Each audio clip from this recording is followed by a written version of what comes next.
서울광역방송센터입니다. 2024년 5월 29일 오늘로 말 그대로 다사다난, 말도 많고 탈도 많았던 21대 국회가 막을 내리고 5월 30일 내일부터 임기 4년의 제22대 국회가 새롭게 출발합니다. 이런 가운데 윤석열 정부 출범과 함께 2년을 같이 하며 21대 국회 하반기 국회를 이끌었던 김진표 국회의장은 오늘 오후 국회에서 퇴임식을 갖고 공무원 30년, 정치인 20년, 50여 년의 공직 생활에 큰 마침표를 하나 찍었습니다. 21대 국회와 50년 공직 생활을 마감하는 소회와 22대 국회와 우리 정치권에 전하는 당부 들어보도록 하겠습니다. 여기도 초대석 김진표 국회의장 스튜디오에 모셨습니다. 의장님 어서 오십시오. 네. 시간 내주셔서 감사합니다. 마지막 날에. 불러주셔서 감사합니다. 오늘 오후 국회에서 퇴임식을 하셨는데 50여 년 공직자의 길 대미를 장식하셨는데 시원섭섭하실 것 같은데 소회가 어떠신가요?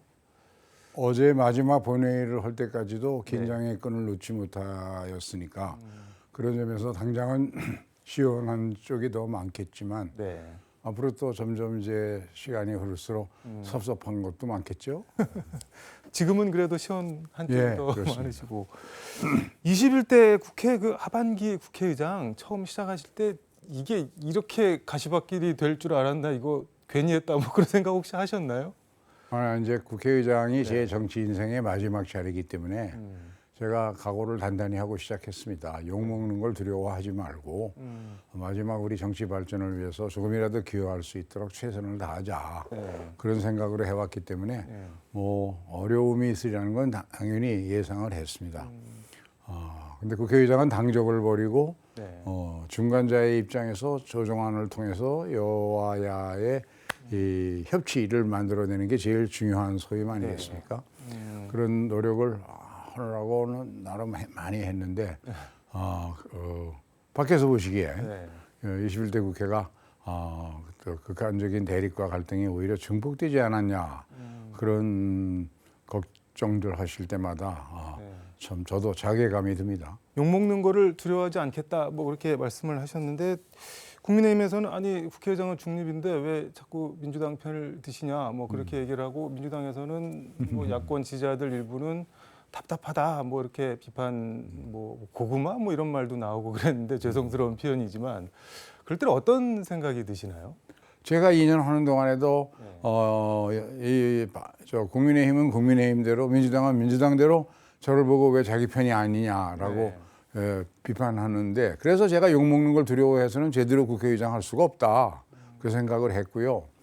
저는 그런 점에서 헌법기관으로서 자긍심을 갖고 일하기 위해서 첫째는 자기가 누구의 대표자인가 그러면 그 헌법기관으로서 국민의 눈높이에 맞는 정치를 해야 되고 그게 국회의장이 해야 할 가장 중요한 책무라고 생각합니다. 국회의원 한 사람 한 사람이 야당에서는 당내 민주주의를 통해서 활발한 토론을 해서 다양한 국민의 의견을 수렴하고 그래서 당론의 맹목적으로 따라가는 게 아니라 또 설사 조금 당하고 의견이 다를 때에는 그게 국민들이 의견은 그런 의견을 가지고 있어서 자기가 대변해야 되는 거니까 그걸 나쁘게 생각하면 안 되는데 최근 들어서 보면 팬덤 정치가 나쁘게 결합해서 그런 사람은 무슨 수박이니 뭐니 그래가지고 비판하고 하잖아요. 근데 그거는 조금 더 생각해 보면 건강한 팬덤은 아니다. 근데 국민 눈높이라고 말씀을 하셨는데 어떤 국민이냐에 따라 쳐다보는 높이나 시각에 따라서 그게 다 달라지는 거잖아요. 그걸 어떻게 찾아야 되나요?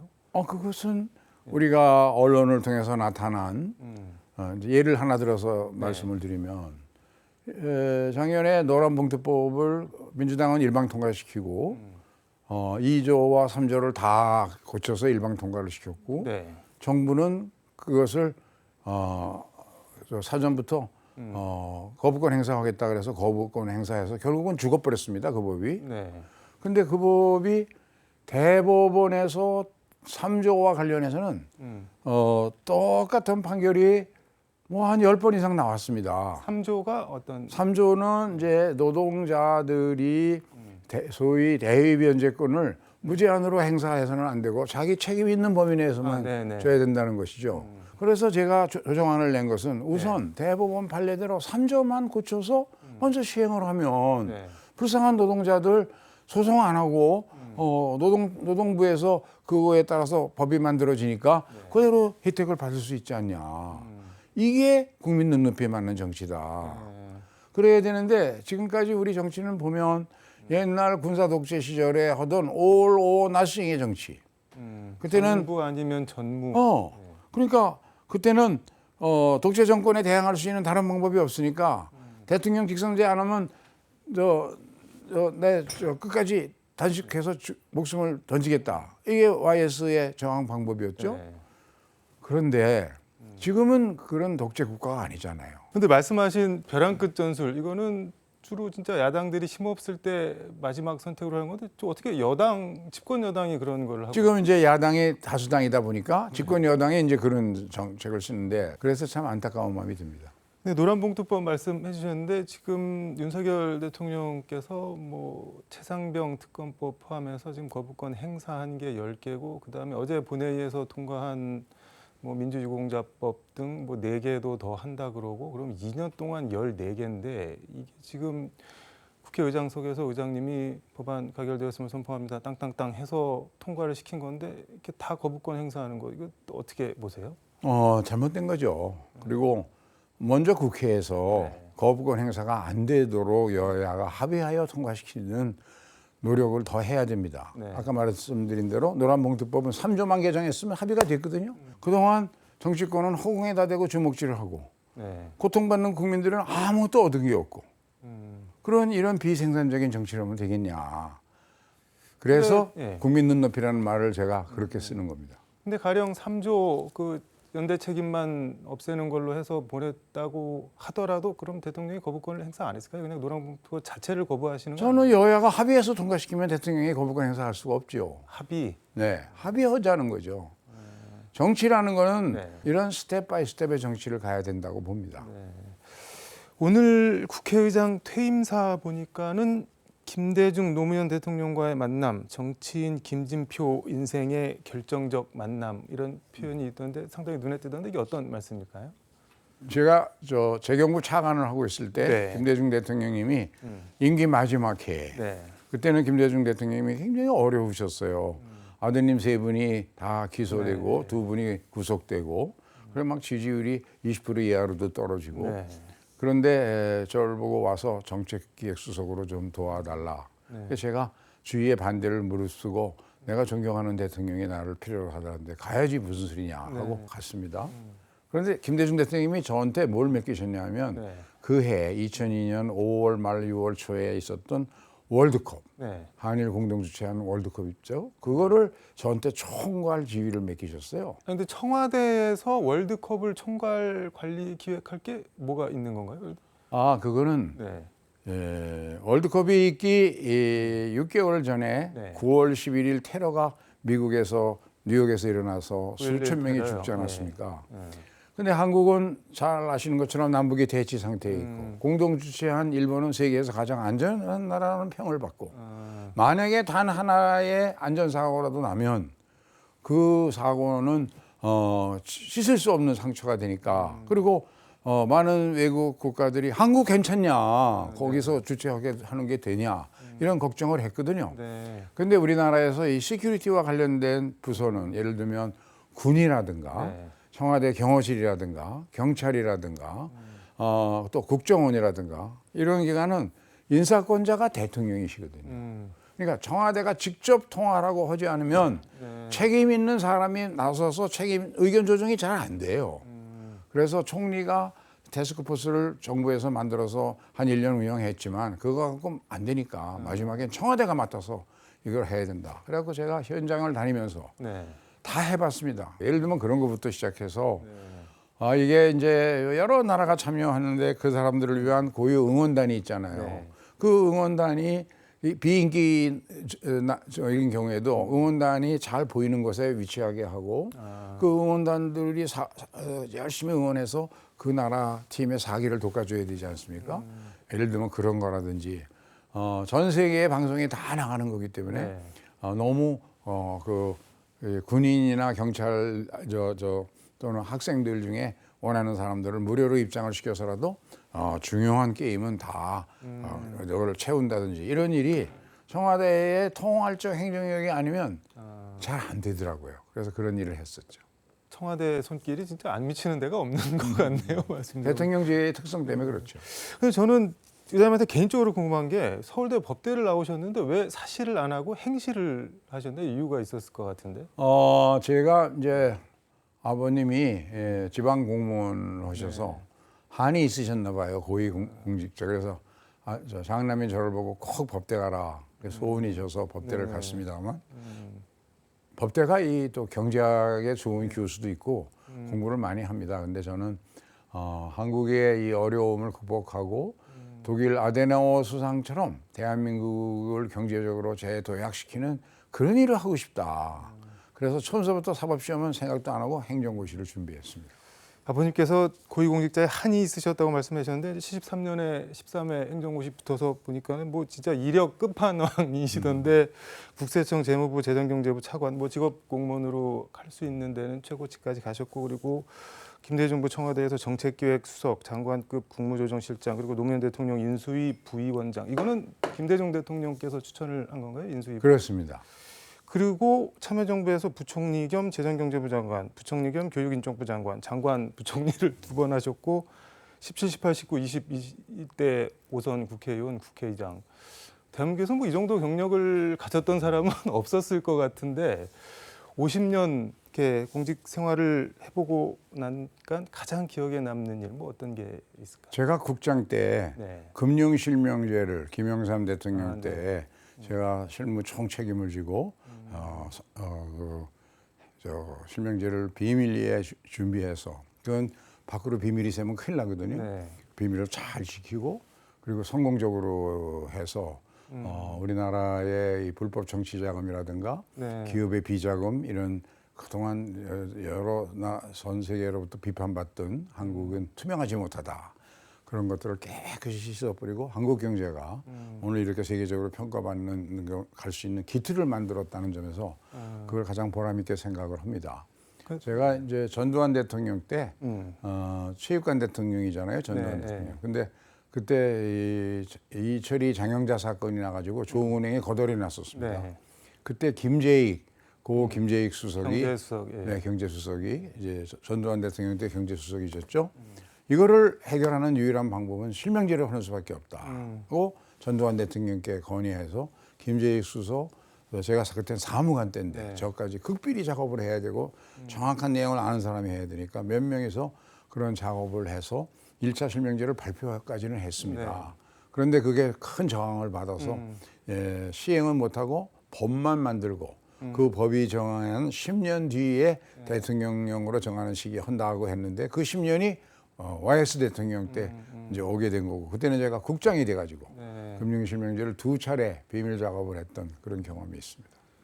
말 그대로 채권 통치했던 전두환 대통령 때도 못했는데 그 YS 때도 그 알려지면은 막 반발이나 이런 게 있을 것 같아서 경제수석도 모르게 뭐 보고를 하고 그랬어요. 경제수석도 모르셨고 저희가 다 사표 냈습니다.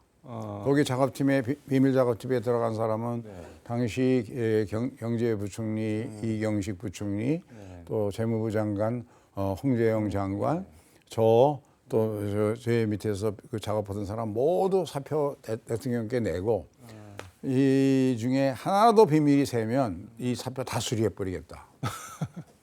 그런 식으로 했죠. 이거는 정말 했어야 했는데 아쉽다 뭐 그런 거는 있을까요? 선거제 개편 문제였습니다. 제가 국회의장 되면서 대화와 타협의 정치가 선진 정치인데 이거를 제도화하려면 선거제를 안 바꾸면 안 된다. 왜냐하면 우리는 254개의 지역구 선거를 한 표라도 이기면 승자 독식하는 소선거구제를 하다 보니까 무조건 한 표만 이기면 된다. 그러니까 한 표를 제일 쉽게 이기는 방법은 자기 지지층을 결집시키면 된다.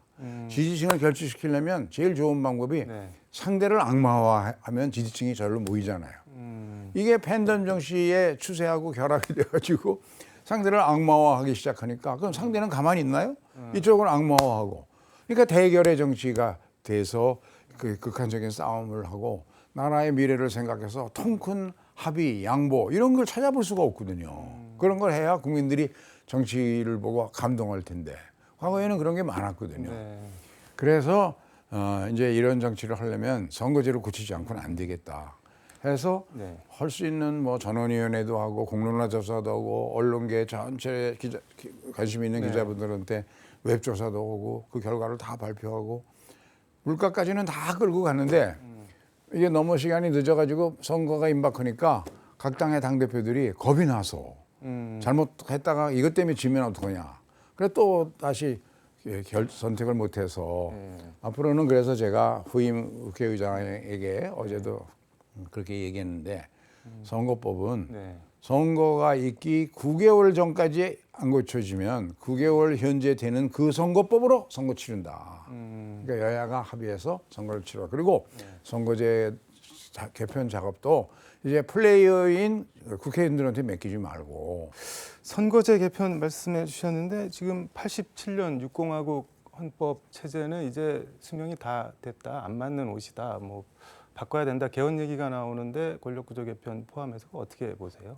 근데 그게 실제로는 실천하기가 어렵습니다. 그래서 37년간이나 못 고치고 있거든요. 그러다 보니까 많은 국민 중에는 뭐라고? 여태까지 개헌 논의는 전부 권력의 배분에 관한 거거든요.